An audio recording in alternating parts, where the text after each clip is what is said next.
छत्रपती शिवाजी महाराजांच्या इतिहासातील सर्वात थरारक मोहिमांपैकी एक म्हणजे सिंहगड म्हणजेच कोंढाणा किल्ल्याची मोहीम।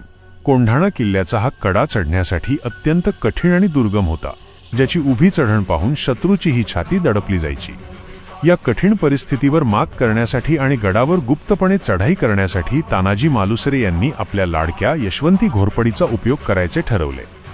पुन्हा एकदा यशवंतीला किल्ल्याच्या भिंतीवर फेकले गेले आणि यावेळेस यशवंतीने मजबूतीने किल्ल्याच्या भिंतीवर आपली पकड बनवली। पण काही इतिहासकार या गोष्टीचे खंडन करताना सांगतात की कोंढाणा किल्ल्यावर चढाई करणारी यशवंती घोरपड नव्हती, तर यशवंत घोरपडे नावाचा एक मावळा होता, जो भिंती आणि कडे चढण्यात अत्यंत कुशल होता। चला एक वेळ हे मान्य करूया, पण तुम्हाला सांगू इच्छितो की मॉनिटर लिझर्डला स्थानिक भाषेत घोरपड म्हटले जाते आणि 16व्या शतकामध्ये अनेक राजांद्वारे युद्धादरम्यान किल्ल्यांच्या उंच भिंतींवर चढण्यासाठी याचा वापर केला जात असे। कोणी कितीही कुशल का असेना, किल्ल्याच्या सपाट उभ्या भिंतींवर कोणत्याही पकडीशिवाय चढणे अशक्य वाटते, तर दुसरीकडे घोरपडीला ही शक्ती निसर्गाकडून प्राप्त आहे।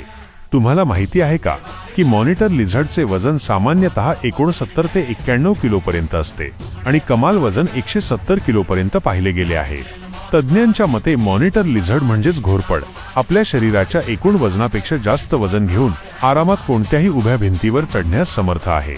हे काम यशवंती घोरपडीचे होते की यशवंत घोरपडे यांचे? तुम्हाला काय वाटते कमेंट करून नक्की सांगा।